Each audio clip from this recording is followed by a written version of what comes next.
Fellas, AC here. Welcome to another review. Finally, we've got some spring weather and I decided to do a spring video. As I said in the design list of spring, if I get in the mood of spring, I'll do a spring video. At the moment, the weather is more like spring here in England. It's cold nights, coolish days. Sometimes it's rainy, drizzly. Most times it's dry, sometimes it's sunny. And that's how I know our springs as. So it's been a very decent sort of spell of weather for me to try out spring fragrances. Now, I'm going to give you 11 fragrances in this video. 10 of them have been reviewed. One that has not been reviewed. When I get there, I'll let you know. Okay, so let's get started. Fragrances for all types of age groups, all sorts of occasions in this list. Niche fragrances, again, just to remind you, I buy niche fragrances for their creative value.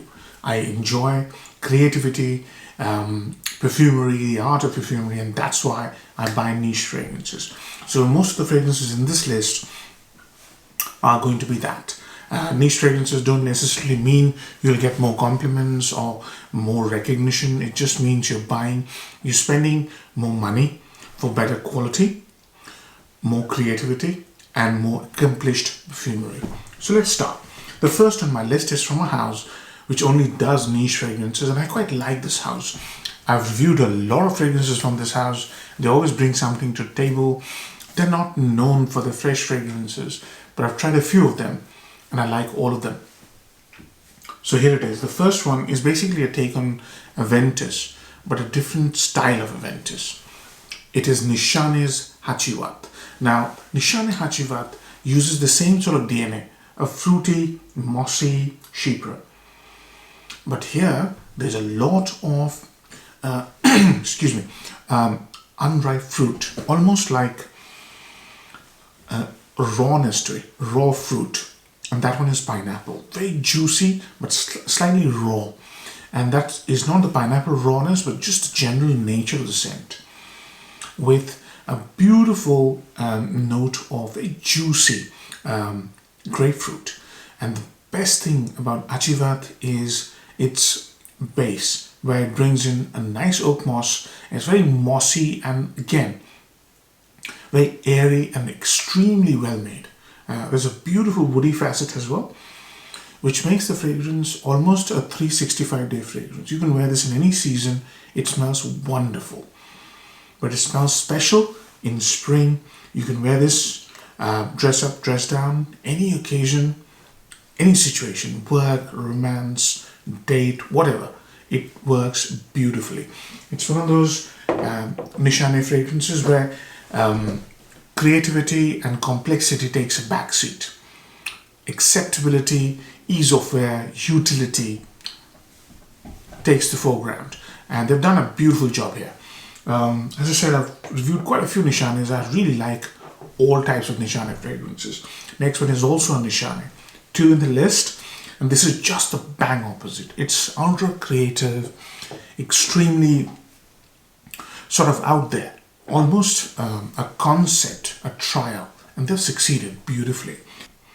And the fragrance is Nishane's Unuttamam.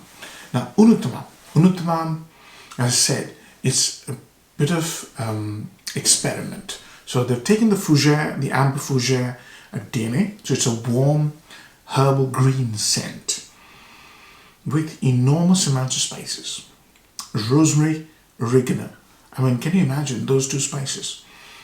With mint. What a wonderful note of mint. And then castoreum, slightly animalic, but the castoreum's use here is to give it depth and more dimension, more rounded, fleshy. And then caramel, which is a masterstroke. As I said, it's an experiment. It works beautifully. It is complex, full-bodied. What an experience. And sometimes it reminds me of those mint chocolates, which is a brilliant take, brilliant facet in this fragrance. I really like it. So that's Nishane's Unuttamam. Extremely well made, very highly creative. For people who buy niche fragrances for creativity, something new, they will really like it.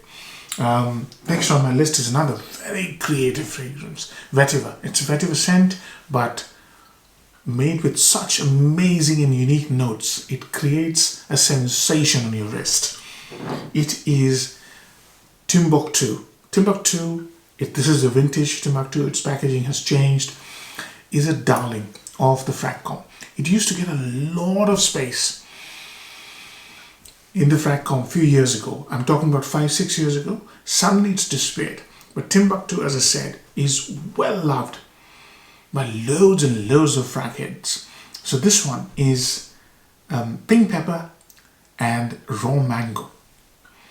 And along with that, a very rooty and cold vetiver. It's so cold, and that cold or coolness is coming from incense. And then there's obviously patchouli, which gives it that amazing dusty dryness. This fragrance is bone dry in spite of those amazing mouth-watering sour notes. It's a great fragrance, and it's been created by an amazing maestro, Bertrand Duchaufour, one of my absolute favorite perfumers. His work is exemplary. This fragrance is absolutely amazing. It smells great when it's raining outside, just like, UK spring weather.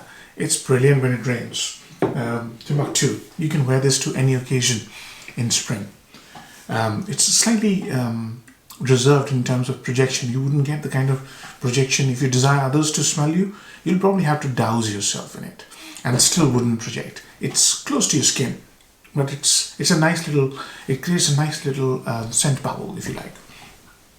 Next one has no problems. It's a monster in terms of projection, longevity. It's a Middle Eastern house, Arabian Oud, and it is Middle Eastern house trying to do a French style or Western style fragrance to make it more amenable, more acceptable in the Western markets. It's a really good work. So this one is Arabian Oud Kashmir, and what a fragrance this is, guys. It is inspired by the beautiful valleys of Kashmir, and it creates a sensational sort of photorealistic sort of impression in your head of beautiful valleys, lush green valleys, fast flowing rivers, meadow flowers. That's what I can think of when I smell this, either Kashmir or Switzerland. It's just that lush green, clean air, beautiful environment. And what is this? This is basically fruity musk. So the fruit here is Japanese yuzu, a clean musk supported by loads of cashmere and blackcurrant. It's brilliant. It's a beautiful, beautiful fragrance. You can wear this anytime, any place, any occasion. As long as it's slightly warm, sunny, it is lavish, it's lush. I'm hearing from some unconfirmed sources that Kashmir now is discontinued, and they've replaced it with Kashmir musk, which I haven't tried. But this one has loads of musk. And the Middle Eastern style musk, the chewy, fruity, thick, clean musk. Very, very good fragrance. Next one in my list is another one of those fragrances which has no problems with performance, absolutely beast of a performer, and it is a citrus fragrance. For citrus fragrance to have enormous projection and longevity is just unheard of, and this one is off the charts. It smells amazing. Let me show you this fragrance. It is Parfums de Marly Galloway. Now this one, there's a lot of people who go around telling that this is similar to Lalique's White. Couldn't be more wrong. There is no similarity to Lalique White. This one is such an awesome citrus fragrance. It's just soapy, clean, lush, juicy citruses, as if you just you peeled an orange that is just bursting with freshness and juiciness. And then there is iris in the middle. Beautiful, charismatic iris, and then birchy woodiness. This fragrance is incredible. One of the best Parfums de Mali fresh fragrances, in my opinion. It is absolutely beautiful. I recently reviewed Perseus, if you remember.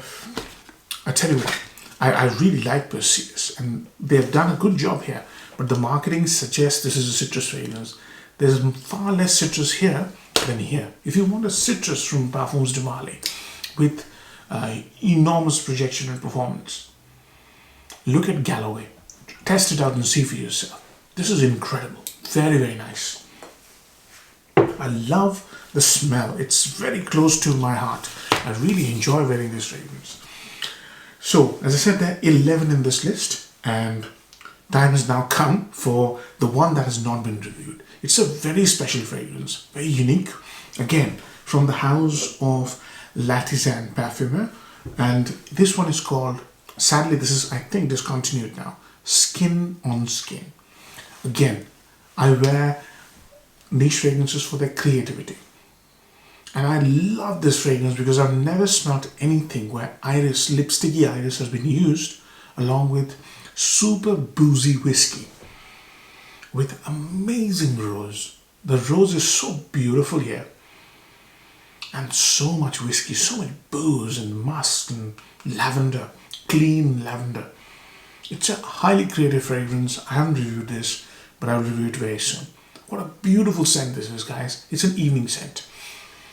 It's so radiant, so lush, so sensual because of the whiskey. It's a very sensual, radiant, special kind of a fragrance for special occasions. So Skin on Skin, the name gives you a little clue.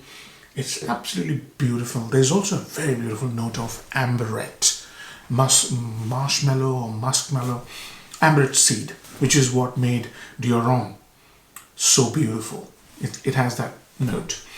Next on my list is, I love the note of neroli and orange blossom. It's one of my favorite notes. And the way this next fragrance has been done, it takes neroli to the next level. And only Guerlain could have done it. Sadly, the one that I'm going to show you is discontinued. It's only a decant I have. It is Guerlain Neroli Oud Noir. Now this one is the vintage Oud Noir. That is what I've reviewed. It has been discontinued, and the new versions come in a different bottle. These used to be the 75 ml. I can smell it now. What a beautiful scent this is, guys. Now I haven't tried the new ones. I might do, and if I find it any different, I might do a comparison video as well. But this Oud Noir, this vintage Oud Noir, is an exemplary piece of art. It combines green tea with soil tincture, smell of soil tincture, with orange blossom, with petit grain and neroli. There are also warm notes like vanilla, I believe. It's an incredible piece of perfumery. The moment I smell it, I feel absolutely overjoyed. It's one of the most beautifully made white blossom fragrances out there. Neroli Oud Noir. Check out my full review. You'll love this fragrance if you ever get hold of it. Next on my list is a aromatic fougere done absolutely to the next level. It's the most creative barbershop fragrance ever. 1725 by Histoire des Parfums. Barbershop fragrances are known for their sort of harshness, crudeness, hard to wear, daddy image, 45 plus. You smell this. This is barbershop done for the next generation. It's lavender, vanilla, beautiful combination, mixed with licorice, mixed with almond. It makes barbershop fragrances super sexy. It's absolutely amazing. It smells delightful in spring. The moment you put this on, it brings a smile on your face because you're smelling probably the best guy in the room. If you haven't sampled it, please sample it. Once you sample it, you'll be sold. It's a beautiful fragrance, absolutely unmatched. Next on my list is a sandalwood fragrance. Sandalwood done in the most exquisite way. The ability of the perfumer is showcased in this fragrance. It is a diptyque, one of the best sandalwood fragrances out there. Sandalwood Tam Dao EDT. There's an EDP version as well, which is more sweeter, caramelly smell. This is how sandalwood is done. soapy, clean, meditative, and warm at the same time. It is contemplative, meditative, very natural smelling. It's got this beautiful ethereal character about it. It's a really soulful sort of a fragrance. You put this on, it just puts you in a beautiful positive frame of mind. And it's rightly named after pristine sandalwood forests in Vietnam called Tam Dao. It couldn't be more perfect in terms of naming. It also has this watery, rosy smell, beautiful cedar supporting role, greenness, myrtle, freshness. The image in my head is of a dewy rainforest, you know, it's after rain or maybe suspended water in the air. It's absolutely majestic. Perfect fragrance for a spring day when it's raining or when it's sunny. When it's raining, it's beautiful. It smells amazing. Last two left. Next one on my list is an Italian style neroli fragrance, but it's so charismatic and it's so creative. I'll show you the fragrance. It is Acqua di Parma Colonia Essenza. This has been done to perfection. It's got so many beautiful notes in it. Oh, the opening is very harsh. There is harshness in this because the neroli is very carbolic. Neroli, like a handmade soap style neroli, very soapy. But when it dries down, that's when the magic happens. There's so many citrus notes here, so orangey. So there's orange, there is petitgrain, there is orange blossom. So there's entire orange family is here. Then there is beautiful rose combined with a lovely clove and musk. What a lovely combination it is. If you're experienced, you will know that rose, musk and clove are a match made in heaven. And it's supported by a fantastic note of vetiver. It's a journey. It's one of the most, it is for mature people. So I would say 40 plus, but it is for people who really look after themselves, who have a really good sense of style. They're really highly presentable, very confident men. But yeah, you have to have a real acute sense of style to appreciate this fragrance. It's a stunner. But don't treat it as just a citrus fragrance. It's not. It's much, much more than that. Last fragrance in my list is a magical fragrance. It's one of my absolute favorite fragrances. I don't wear it as much as I can, but what a fragrance. Let me show you that. Amouage Diamant. Diamant is a vetiver scent like no other. Oh, there's so much florals here. So there's this beautiful note of peony. Being a gardener, I know that peony, if you smell it up close, you will get this most divine smell. But it's so faint and so little that it's almost impossible to extract. So here, the perfumer, again, Mr. Bertrand Duchaufour, has created his magical skills, has used his skills to create this note of peony, which is hard to extract. And that peony is such a narcotic and beautiful note here, with aldehydes, fruits, sourness, plum, and along with that, this beautiful note of vetiver and smoke, incense, and soapiness. What a beautiful fragrance. It's like one of the most aristocratic fragrances out there. This is matchless in terms of vetiver scents. Now, there are many vetiver fragrances, but get me one which is aldehydic, fruity, sour, floral, regal, majestic, and yet it doesn't impose itself on others. It's not your powerhouse amouage. It's a very reserved kind of a amouage. It doesn't project a lot. People will have to come into your sort of scent bubble to actually smell it. But once they smell it, they'll have a tremendous bout of inferiority complex. It's something that will completely floor them.